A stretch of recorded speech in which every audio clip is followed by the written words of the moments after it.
Can I offer some constructive criticism?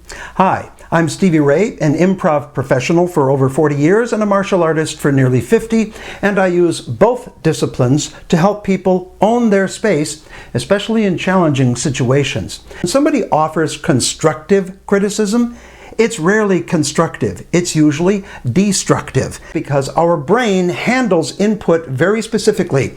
It dismisses compliments and it obsesses over complaints or criticisms. When researched, people were able to only faintly recall compliments for a few days after hearing them. But a criticism, they were able to recall in intimate detail months later. So, how do comments affect us? Well, it depends on why they're given. Now, there are only 3 reasons why people ask a question or make a comment during your presentation. One is to gain new information or further discussion. Another is because they don't like you or they don't agree with the point you're making. The third is because they want to look smart. The sad thing is, the least common reason people make a comment is because they want to engage in further information. That's sad. Most of the comments made are self-centered. It reminds me of a workshop I was giving. It was for a group of attorneys. And this happened to have the managing partner of the law firm in the room. That's the top dog. They're used to getting a lot of attention and used to being the center of focus. Well, for this workshop, I was the center of focus.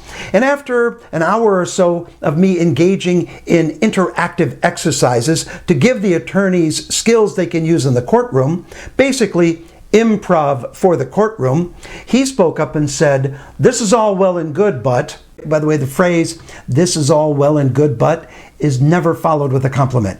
He said, "I don't see how this could be useful in the courtroom." Now, I was younger then and a little hot-headed, so I pushed back and said, "Oh, well, I've been having conversations with the other attorneys throughout the day, and they're very excited to use this in the courtroom, and they do see direct application." Now, I ignored that there are 3 reasons why people ask a question, and the least of all is to engage in conversation and further the dialogue. He wanted to look good. I didn't help him look good. So consequently, I didn't get hired back at that law firm. Had I said, "Oh, you're right, I haven't made the connection between these techniques and courtroom procedure, let's do that now," I would have respected his position, honored the reason why he spoke up, and held a better relationship with the guy. Another conference I was at, I was talking about how the brain evolved to process things in a specific way, and that's why we react differently in different situations.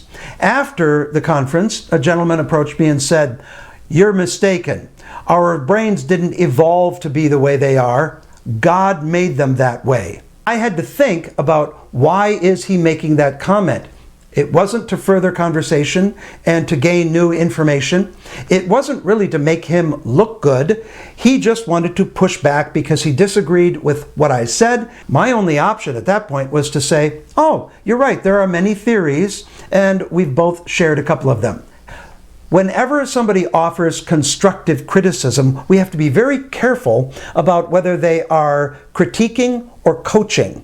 A coach is great. If you're learning to play baseball, you want somebody to tell you if you're holding the bat upside down.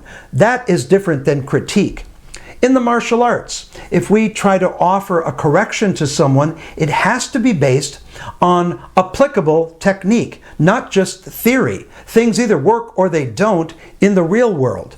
In improv, we do the same thing. There are many different approaches to entertaining an audience and engaging them in your performance. And we have to be careful to make sure everyone's approach is respected. So, if someone offers you a constructive criticism, maybe take it for some personal improvement, but don't internalize it. Remember that most comments have nothing to do with you. They're about the person giving you the comment, their fears, their anxieties, or their firmly held beliefs.